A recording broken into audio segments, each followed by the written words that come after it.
Hey everyone, welcome back to OCD Recovery's YouTube channel, where today I am going to talk about the ick in the bedroom, dealing with the ick, getting comfortable with feelings of disgust, getting comfortable with not trying to lock down how you're feeling in the bedroom, specifically in romantic and intimate intercourse, however you want to call it, cuddling, birthdays, etc. Before I go any further, please subscribe. Hit that button down below. Thank you so much for all the subscriptions. Thank you so much for all the support. We have a bunch of great packages right now for the holiday seasons. Please message Phil at phil@ocdrecovery.com or come to one of our webinars. They are a blast. You'll get added to one of our WhatsApp groups. We usually get those groups up to about 100, 150 people. You get to walk the journey with other people who have recovered. They stayed in the groups, all the moderators. No reassurance, no wishy-wash. Tough love with compassion. Let's jump right into this topic because this is a very important topic. So, there are no universal laws on how one should feel during any romantic situation. Regardless of what you hear on social media, which is today's newspaper, well, 6 ways to know if you're in love when you kiss your partner. 10 ways to know if they're the one for you when you're looking them in the eyes when you're having sex. When you're holding their hands, do you have sparks? All complete nonsense, as Rob would say in his old videos. Complete rubbish. It is, though. It's nonsense. There are no universal principles or rules how someone should feel in any romantic situation. And there's a difference between expectations, goals, and desires. I desire many things in my life. I have goals in my relationships. I work towards the goals in those relationships, whether it's with an intimate partner like my wife, whether it's with a relationship, because this goes the other way. You can have icks with your best friends, with your family members, with your dogs, your pets, etc. People will say, well, I'm just not going to have any intimate relationships and I won't have ROCD anymore. No. It will just morph to something else. You got to be aware of that.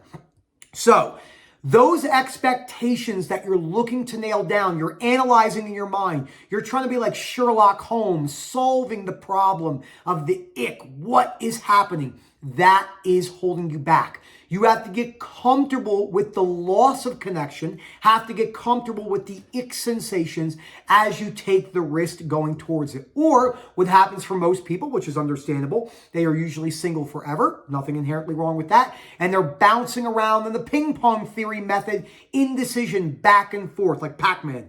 Dun, dun, dun, dun, back and forth. And a lot of people, not everyone, like the experience of a relationship, getting to know someone, getting comfortable in front of them, someone you can fart in front of, all the funny things we could talk about in a relationship, sharing a life, building a business together, having children. But those expectations on the ick, and trust me, I get it, as real as it's going to get. My other videos on hyper-awareness and sensory motor are excellent videos for showing you how to break it down with conditional life acceptance. Those rigid beliefs that if I feel the ick, I can't stand it. This is the worst thing ever. There's nothing worse than this sensation. I hate not feeling connection. Instead of, it's not what I want. It's really tough. It's probably going to be very tough for a while. There's going to be no certainty or no guarantees. But for now, let me move with that sensation of the ick. Let me try to wear that as best as I can as I break this down over a long period of time. That is much different than trying to escape, avoid, yell, scream, vent, reassure.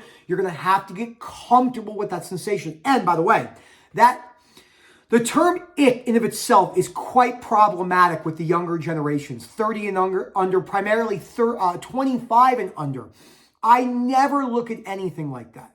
Sure, I don't feel certain ways when it depends on what it is. Maybe I had a long day and Erica's in the mood and she wants to have a romantic intercourse situation or whatever. And I'm just like, you know what, let's do it, but I'm not really in the mood, etc., or vice versa. This happens a lot too.